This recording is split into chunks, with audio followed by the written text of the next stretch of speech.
இமயக்குருவின் இதய சீடன். ஒரு பயணம் தொடர்கிறது. நம்பிக்கை நடை. மானுடனாய் பிறந்து மானுடனாய் இருந்து எடுக்கும் ஒவ்வொரு அடியும் மானுடத்திற்காக. 2015 வருடம் ஜனவரி மாதம் 15 தேதி ஸ்ரீ எம். முக்கடல் சங்கமமான கன்னியாகுமரியில் இருந்து கால்நடை பயணத்தை தொடங்கினார். பெரும் திரளான மக்கள் சேர்ந்து நடக்க, அமைதிக்காகவும் நல்லிணக்கத்திற்காகவும் நம்பிக்கை நடை என்ற நடைபயணத்தை மேற்கொண்டு இந்தியா முழுவதும் 7500 கிலோமீட்டர் தூரத்தை ஏறத்தாழ 500 நாட்களில் கடந்தார். ஏப்ரல் 2016 இந்த நடைப்பயணம் காஷ்மீரில் உள்ள ஸ்ரீநகரை அடைந்தது. சாதி, சமயம், மதம், பாலினம் போன்ற பேதங்களை தாண்டி மனிதர்களுக்குள் நல்லிணக்கம் மற்றும் ஒற்றுமை என்ற விதைகளை விதைக்கவே இந்த நடை என்று ஸ்ரீ எம் அறிவித்தார். ஸ்ரீ எம் புதுடெல்லியில் இருந்த பொழுது அவர் நாடாளுமன்ற உறுப்பினர்களுக்கு ஆற்றிய உரையின் பதிப்பு கீழே கொடுக்கப்பட்டுள்ளது. தி மானவ் ஏக்தா மிஷன் என்ற அமைப்பின் கீழ் ஸ்ரீ எம் மேற்கொண்ட நம்பிக்கை நடைப்பயணம் மூலம் இந்த உலகிற்கு சொல்லப்படும் செய்தியின் தொகுப்புதான் இந்த உரை. ஸ்ரீ எம் நாடாளுமன்ற வளாகத்தில் நாடாளுமன்ற உறுப்பினர்களுக்கு ஆற்றிய உரை. புதுடெல்லி 29 பிப்ரவரி 2016. முதலில் அனைவருக்கும் என் நமஸ்காரம். ஷலாம் அலைக்கும், சத் ஸ்ரீ அகால் மற்றும் அனைவருக்கும் மாலை வணக்கம். மதிப்பிற்குரிய மாநிலங்களவை துணைத் தலைவர் பேராசிரியர் பி.ஜே. குரியன் அவர்களே, மதிப்பிற்குரிய அமைச்சர் ஸ்ரீ ரவிசங்கர் பிரசாத் அவர்களே, மதிப்பிற்குரிய வெங்கையா நாயுடு அவர்களே, மதிப்பிற்குரிய அமைச்சர் ஸ்ரீ முக்தர் அப்பாஸ் நக்வி அவர்களே, மதிப்பிற்குரிய மாநிலங்களுக்கான அமைச்சர் ஸ்ரீ சுரேஷ் பிரபு அவர்களே, மதிப்பிற்குரிய அமைச்சர் ஸ்ரீ பண்டாரு தத்தாத்ரேயா அவர்களே, மதிப்பிற்குரிய அமைச்சர் ஸ்ரீ பொன் ராதாகிருஷ்ணன் அவர்களே, மதிப்பிற்குரிய மாநிலங்களுக்கான அமைச்சர் ஸ்ரீ தரம் விஜய் அவர்களே, உடுப்பியில் என் மனைவியின் சொந்த ஊரை சேர்ந்த ஸ்ரீ ஆஸ்கர் பெர்னாண்டஸ் அவர்களே, மற்றும் மதிப்பிற்குரிய நாடாளுமன்ற உறுப்பினர்களே, பாத யாத்ரிகர்களே, பெரியோர்களே, தாய்மார்களே மற்றும் ஊடக உறுப்பினர்களே, நான் என் உரையை 3000 வருட பழமை வாய்ந்த ஓர் சமஸ்கிருத ஸ்லோகத்தில் இருந்து ஆரம்பிக்கின்றேன். நான் தென்னகத்தில் இருந்து வந்திருப்பதால் என் ஹிந்தியை பொறுத்தருளுங்கள். ஷர்வே பவந்து சுகின ஷர்வே சந்து நிராமயா ஷர்வே பத்ராணி பஷ்யந்து மாக சிந்துக்க சித்துக்க பக்பவேத் லோகா சமஸ்தா சுகினோ பவந்து. இந்த ஸ்லோகம் சமஸ்கிருதத்தில் உள்ளதால் தயவு செய்து இது ஏதோ ஓர் சாதியையோ சமயத்தையோ மதத்தையோ சார்ந்தது என்று கருதிவிடாதீர்கள். இந்த உலக பொது கருத்து இன்றைய நாளில் நாம் எதையாவது சமஸ்கிருதத்தில் கூறினால் அது ஒரு பிரிவை சேர்ந்த மக்களுக்கு உண்டானதென்றும், அரபியில் எதையாவது கூறினால் அது ஒரு வேறு பிரிவினரை சேர்ந்த மக்களுக்கு உண்டானதென்றும் கருதப்படுகிறது. இந்த ஸ்லோகத்தின் பொருள்: அனைவரும் மகிழ்ச்சியாயிருக்கட்டும், அனைவரும் நோயின்றி இருக்கட்டும், அனைவரும் மங்களத்தை காணட்டும், எவருக்கும் துக்கம் வராமல் இருக்கட்டும், பிரபஞ்சம் முழுவதும் சுகத்தில் இருக்கட்டும். இந்த நடைப்பயணம் 2015 ஆண்டு ஜனவரி மாதம் 12ஆம் நாள் கன்னியாகுமரியில் தொடங்கியது. ஏன் கன்னியாகுமரி? கன்னியாகுமரி 3 கடல்களின் சங்கமத்தை குறிக்கிறது. ஒருங்கிணைப்பிற்கும் மற்றும் மக்களை ஒன்று சேர்ப்பதற்கும் தான் இந்த நடை. நாம் ஏற்கனவே ஒற்றுமையுடன் ஒன்றாக இருந்தாலும் சில சமயங்களில் நாம் தவறுகின்றோம் என்பதால் ஒரு சங்கமத்தில் இருந்து நடையை தொடங்கினால் நன்றாக இருக்கும் என்று நாங்கள் நினைத்தோம். கன்னியாகுமரியை தேர்ந்தெடுக்க 2வது காரணம், ஜனவரி 12 சுவாமி விவேகானந்தரின் 100வது பிறந்த தினத்தை குறிக்கிறது. அவர் 100 வருடங்களுக்கு முன் மானவ் ஏக்தாவிற்கு, மனித ஒருங்கிணைப்பிற்கு செய்த ஆன்மீக செயல்களை 1000 நபர்கள் 100 ஆண்டுகளில் கூட முடிக்க முடியாது. சுவாமி விவேகானந்தர் இந்தியா முழுவதும் ஒரு பரிவ்ராஜகராக நாடோடி துறவியாக சுற்றினார். நாடு முழுவதும் சுற்றி கன்னியாகுமரியை அடைந்தார். அங்கு கடலுக்கு நடுவில் ஒரு குன்றை தவிர வேறு ஒன்றும் இல்லை. கடலில் நீந்தி அந்த குன்றில் 3 நாட்கள் தியானம் செய்தபின் அவர் செய்ய வேண்டிய காரியங்களை பற்றி புரிந்து கொண்டார். அதனால் இந்த இடமும் இந்த தேதியும் இந்த நடைப்பயணத்திற்கு பொருத்தமாக இருக்கும் என்று நாங்கள் நினைத்தோம். நாங்கள் இதுவரை 5800 கிலோமீட்டர் தூரம் நடந்துள்ளோம். நான் தனியாக இல்லை, என்னுடன் மையக்குழு என்று நாங்கள் அழைக்கும் 60-70 நபர்கள் கன்னியாகுமரியில் இருந்து நடக்கிறார்கள். இந்த மக்கள் வேறு வேறு மாநிலத்தை, பிரிவை, மதத்தை சார்ந்தவர்கள். நாங்கள் சேர்ந்து நடக்கிறோம். இவ்வளவு தூரம் நாங்கள் நடந்த பிறகு நான் மகிழ்ச்சியுடன் கூறுவது என்னவென்றால், இந்தியாவின் மானவ் ஏக்தா இன்றும் கூட உறுதியாக உள்ளது. பின் எதற்காக நீங்கள் நடக்கிறீர்கள்? அனைத்தும் உறுதியாக இருந்தால் எதற்காக நீங்கள் இதை செய்ய வேண்டும் என்று ஒரு கேள்வி எழலாம். நாங்கள் கன்னியாகுமரியில் தொடங்கும்போது அதற்கு நல்ல வரவேற்பு இருந்தது. நாங்கள் கேரளா சென்றதும் இந்த வரவேற்பு மேலும் கூடியது. இது என் சொந்த மாநிலம் என்பதால் இந்த வரவேற்பு இருக்குமோ என்று நான் நினைத்தேன். ஆனால் அடுத்த மாநிலத்திற்கு நாங்கள் சென்றபோது இந்த வரவேற்பு மேலும் அதிகரித்தது. மேலும் மக்கள் வரத் தொடங்கினார்கள். நாங்கள் கான்பூரில் ஜனவரி 12 அன்று 1 வருடத்தை நிறைவேற்றியுள்ளோம். வரவேற்பு அமோகமாக இருந்தது. நாங்கள் இப்பொழுது டெல்லி வந்துள்ளோம். ஏதோ ஓர் விளைவு கட்டாயம் இருந்திருக்க வேண்டும். இல்லையென்றால் நாடாளுமன்ற இணை வளாகத்தில் நாடாளுமன்ற உறுப்பினர்களுக்கு மத்தியில் உரையாட அழைப்பு என்ற சிறப்புரிமை கிடைத்திருக்காது. எங்களுக்கு இன்னும் கிட்டத்தட்ட 2000 கிலோமீட்டர் நடக்க வேண்டியுள்ளது. நாங்கள் ஸ்ரீநகருக்கு மே மாதம் 1ஆம் தேதி சென்று அடைவோம் என்று எதிர்பார்க்கிறோம். நான் சொன்னது போல மானவ் ஏக்தா இருந்தால் இதை எதற்காக செய்கிறீர்கள் என்று மக்கள் கேட்கிறார்கள். ஆம், நம்முள் ஒற்றுமை இருக்கிறது. ஆனால் சில சமயம் அது பிறழ்கிறது. அந்த பிறழ்வு அதிகமானால் அது கையை மீறி சென்றுவிடும். இந்த உலகத்தில் வேறு எந்த நாடும் நம் நாட்டை போன்று இல்லை.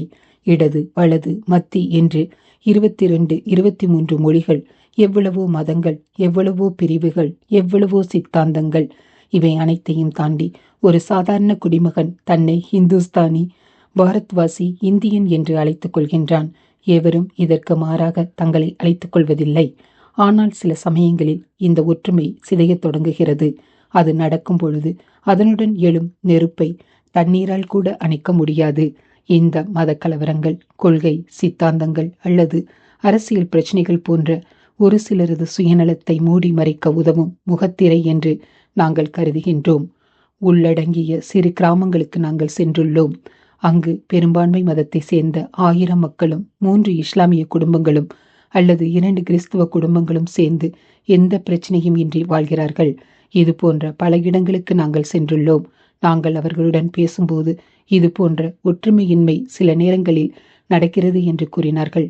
எதனால் நடக்கிறது என்று கேட்டால் அதற்கு அவர்கள், இதை கவனமாக பார்த்தால் யாரோ ஒருவரின் சுயநலம்தான் பிரச்சனையாக வெளியில் தெரிகிறது என்றார்கள். இந்த ஒற்றுமை நிலைக்க வேண்டும், உடைந்து விடக்கூடாது என்று நாங்கள் நினைத்தோம். இந்தியாவில் ஒற்றுமையுடன் வாழ்வது வழக்கம்தான். அது நமது பரம்பரையில் உள்ளது. ஒன்றும் புதிது அல்ல. ரிக்வேதத்தில் சொன்னது போல, சங்கச்சத்வம் இணைந்து நடப்போம், ஷம் வதத்வம் இணைந்து பேசுவோம், ஷம் ஓ மனாம் ஹி சிஜானதாம், நாம் மனங்களை ஒன்றிணைத்து புரிந்து கொள்வோம். பேராசிரியர் குரியன் சொன்னதைப் போல, ஏகம் சத் விப்ராபகு தாவதந்தி. இதன் பொருள் அனைவரும் அறிந்ததே. உண்மை ஒன்றுதான் பலவாக அழைக்கப்படுகிறது. நான் ஒருமுறை அமெரிக்க பல்கலைக்கழகத்திற்கு சென்றேன். அங்கு ஒரு பேராசிரியர் தன் உரையை இதே ஏகம் சத் விப்ராபாகு தாவந்தி என்ற ஸ்லோகத்தோடு தொடங்கினார். நம் நாடு மக்களாட்சி கொண்ட நாடு என்பதால் சித்தாந்த ரீதியிலும் கருத்து ரீதியிலும் வேற்றுமைகள் இருக்கத்தான் செய்யும் என்று நாங்கள் சந்திக்கும் அனைத்து மக்களிடமும் கூறி வருகின்றோம். அவ்வாறு இல்லை என்றால் அதை மக்களாட்சி என்று கூற முடியாது. ஆனால் இந்த வேற்றுமைகளை தாண்டி நாம் அனைவரும் மானவ், மனிதன். முதலிலும் முக்கியமாகவும் நாம் அனைவரும் மனிதர்கள். அனைவரும் தாயின் கருவில் இருந்துதான் பிறக்கின்றோம். வானத்தில் இருந்து குதிக்கவில்லை. நேரம் வந்ததும் இந்த பூமிக்குள் போகப் போகின்றோம். கப்ருஸ்தான் கல்லறையிலோ ஷம்ஷான் சுடுகாட்டிலோ பிறப்பிற்கும் இறப்பிற்கும் நடுவில் நடக்கும் இந்த நாடகத்தை அமைதியிலும் நல்லிணக்கத்திலும் நடத்தலாமே. இது சாத்தியம் என்று நான் நினைத்தேன். இதுதான் நாங்கள் சொல்ல வேண்டிய இருந்த முதல் விஷயம். இரண்டாவது, நம்முடைய நம்பிக்கையும் சித்தாந்தமும் எதுவாக இருந்தாலும் நாம் இந்தியர்கள் என்பதை நாம் நினைவில் கொள்ள வேண்டும். இது பழமை வாய்ந்த மண். பல முனிவர்களை பார்த்துள்ளது. பல மதங்களை வரவேற்றுள்ளது. வருபவர் எவரையும் நிராகரித்ததில்லை. இந்த மண் நம்முடையது. நாம் இந்த மண்ணில் குடிமக்கள் என்பதை நாம் எப்பொழுதும் நினைவில் கொள்ள வேண்டும். இந்த இரண்டையும் தான் நாங்கள் எடுத்துச் சொல்லி மக்களுக்கு புரிய முயற்சி செய்து வருகின்றோம். இதை மக்கள் கேட்டு புரிந்து கொள்கிறார்கள் என்பதில் எனக்கு மகிழ்ச்சி. இனிமேல் அசம்பாவித சம்பவங்கள் நிகழாமல் பார்த்து கொள்கிறோம் என்று கூறுகிறார்கள். இது வந்தபின் நீக்கும் செயல் அல்ல, வருமுன் காக்கும் செயல். ஒருவர் நோயுற்று மருந்துக்காக மருத்துவமனை சென்றால் அவர் ஒன்று இறப்பார் அல்லது உயிருடன் இருப்பார். ஆனால் நோய் தடுப்பு மருந்தை முன்னமே எடுத்துக்கொண்டால் அவருக்கு நோய் வராது. இதுதான் செயல்களில் சிறந்தது. நாங்கள் மக்களிடம் வருமுன் தடுப்பதை பற்றி பேசி வருகின்றோம். இது போன்ற சம்பவங்கள் வராமல் தடுத்து ஒற்றுமையுடன் இருப்போம் என்று கூறி வருகின்றோம். யாராவது ஒரு சிலரின் பேராசைக்காகவும் சுயநலத்துக்காகவும் இது போன்ற போக்கு எழும்பொழுது அந்த நேரத்தில் அதற்கு காரணமானவர்களிடம் நீங்கள் சொன்னதை காதில் வாங்கிக் கொண்டோம், நாங்கள் இதை ஆதரிக்கவில்லை, அதனால் தயவு செய்தோடு இத்தோடு இதை முடித்துக் கொள்ளுங்கள், வன்முறை நடக்க விடமாட்டோம், எங்கள் ஒற்றுமை குலையாது என்று நாம் கூற வேண்டும். ஒரு சிறு தெய்வீக தீப்பொறி அனைவரின் மனதிலும் இருக்கும் என்று என் அனுபவத்தில் கூறுகின்றேன். சுஃபி மார்க்கத்தில் இதை குதாஹானூர் என்று கூறுகிறார்கள். ஆத்மன் அல்லது அன்ஸ் என்றும் அழைக்கப்படும் இது அனைவரிடமும் இருக்கிறது. அதனால் நாம் ஒவ்வொருவரும் நடமாடும் கோவில் அல்லது மசூதி. இந்த கோவிலை ஆராதனை செய்வது அல்லது தொழுவது என்பது ஆரத்தி எடுப்பதன் மூலம் அல்ல, சேவை செய்வதன் மூலமே. ஆத்மனோ மோஷார்த்தம் ஜகத் ஹிதாயாஷ என்று சுவாமி விவேகானந்தர் எப்பொழுதும் கூறுவார். ஒவ்வொருவரும் ஆன்ம விடுதலைக்காகவும் மற்றும் இந்த உலகத்தின் நன்மைக்காகவும் என்பது அதன் பொருள். அது தனி மனித பயணம். ஆனால் உலகத்தின் நன்மை என்பது அனைவரின் கடமை. இது என் அனுபவம் என்பதால் இதை நான் மறுக்க முடியாது. நான் அமரோ அக்பரோ அந்தோனியோ எந்த ஒரு சித்தாந்தத்தை தேர்ந்தெடுத்தாலும் நாம் அனைவரும் ஒன்றுதான். நான் பிறந்த கேரளா மாநிலத்தில் கடவுள் இருப்பதை நம்பாத சித்தாந்தங்களும் உண்டு. மானுடத்தில் நம்பிக்கை வைத்து யாரையும் துன்புறுத்தாமல் மகிழ்ச்சியாக வாழ்ந்தால் அதுவும் சரிதான். இதை பற்றி கற்பிக்க நான் பள்ளி கல்லூரிகளுக்கு செல்கிறேன். நம் தலைமுறை சில தவறுகள் செய்திருக்கலாம். வருங்காலத்தில் இந்த தவறுகள் தவிர்க்கப்பட வேண்டும். நாங்கள் ஆயிரக்கணக்கான மாணவர்களை சந்தித்து அவர்களது மனதில் மானுடத்தின் விதையை விதைத்து வருகின்றோம். அவர்களிடத்தில் நாம் அனைவரும் இந்நாட்டின் குடிமக்கள்.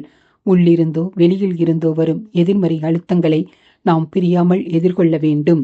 இதைத்தான் நாங்கள் வழியெங்கும் சொல்லி வருகிறோம். விதை விதைத்தால் அது மறுநாள் முளைப்பதில்லை, அது நேரம் எடுத்துக்கொள்ளும். இந்த விதைகளை பாதுகாப்பது வளர்க்க பெற்றோரின், ஆசிரியர்களின், மேலும் உங்களின் அரசியல்வாதிகளின் கடமையும் கூட. அரசியல்வாதிகள் இதை பற்றி அதிகம் சிந்தித்து இந்த நாட்டை ஒன்றாக வைத்திருக்க வேண்டும். ஏனென்றால் நாம் அனைவரும் ஒன்றுதான். பொதுமக்களாகிய நாங்கள் என்ன செய்ய முடியுமோ அதைவிட அதிகாரத்தில் இருப்பவர்கள் அதிகம் செய்ய முடியும். இதை பற்றி உங்களிடம் பேசுவதற்கு ஒரு சந்தர்ப்பம் கிடைத்ததால் இந்த அழைப்பிலும் இங்கு வந்ததிலும் எனக்கு மகிழ்ச்சி. நாங்கள் விதைத்த விதை மரமாக வளர்ந்து அதன் நிழலில் நாம் அனைவரும் நிம்மதியாக நல் இணக்கத்துடன் வாழ்வோம் என்பதில் எனக்கு முழு நம்பிக்கை இருக்கிறது. இதுதான் என் விருப்பம் மற்றும் பிரார்த்தனை. ஒரு நாடு பொருளாதாரத்தில் பாதுகாப்பாக இருந்தாலும் அமைதி இல்லை என்றால் அந்த பாதுகாப்பில் பொருள் இல்லை. அமைதி, நல்லிணக்கம் மற்றும் மனித ஒற்றுமை என்பது மிக முக்கியமானது. ஒன்றுபட்டால் உண்டு வாழ்வு. நம்மில் ஒற்றுமை நீங்கில் அனைவருக்கும் தாழ்வு. இந்த மதிப்புமிக்க அரங்கத்தில் உங்களின் முன் நின்று என் எண்ணங்களை பகிர்வது தனி சிறப்பு வாய்ந்தது. அமைச்சர் ஸ்ரீ பொன் ராதாகிருஷ்ணன் அவர்களுக்கு நன்றி. நாங்கள் இந்த பயணத்தை கன்னியாகுமரியிலிருந்து தொடங்க உள்ளோம் என்று கூறியவுடன் அவர் தொடக்கப்பள்ளியில் இடம் ஒதுக்கி அங்கிருந்து தொடங்குமாறு கேட்டுக்கொண்டார். பல இடங்களில் இருந்து உதவி வந்தது. கட்சி பாகுபாடின்றி பல முதலமைச்சர்களுடன் நாங்கள் பேசியதன் ஒளிப்பதவை நீங்கள் கண்டீர்கள். அரசியல் முக்கியம் என்றாலும் நம்முடையது மக்களாட்சி என்பதை நீங்கள் அறிந்திருப்பீர்கள். கருத்து வேறுபாடு இருக்கத்தான் செய்யும். ஆனால் அனைவரின் ஆழ்மனதிலும் நாம் அனைவரும் மனிதர்கள் என்பதை நாம் அறிவோம். நாம் அனைவரும் ஒற்றுமையாக வாழ்ந்து இந்த நாட்டை மேம்படுத்துவோம். இது தற்பொழுதே சிறப்பான நாடுதான். இதை நாம் ஒற்றுமையாக இருந்து மேலும் சிறப்பாக ஆக்கலாம். நாம் பழஞ்சிறப்புகளை மட்டும் நினைவில் வைத்துக்கொண்டு தற்காலத்தை மறந்துவிட வேண்டாம். இதுதான் என் தாழ்ந்த வேண்டுகோள் மற்றும் பிரார்த்தனை. நீங்கள் அனைவரும் எங்களுடன் நடைபோட முடியாது என்பது எனக்கு தெரியும். உங்கள் உள்ளத்தில் இதை ஆதரித்தால் இந்த பயணம் காஷ்மீரில், ஸ்ரீநகரில் முடிவதற்கு வெகு முன்னமே இதன் நோக்கம் நிறைவேறிவிடும். அதனால் மேலும் ஒரு முறை உங்களுக்கு நன்றி கூறி நீங்கள் எங்களுடன் இருக்க வேண்டும் என்று வேண்டுகிறேன். நன்றி, நமஸ்காரம்.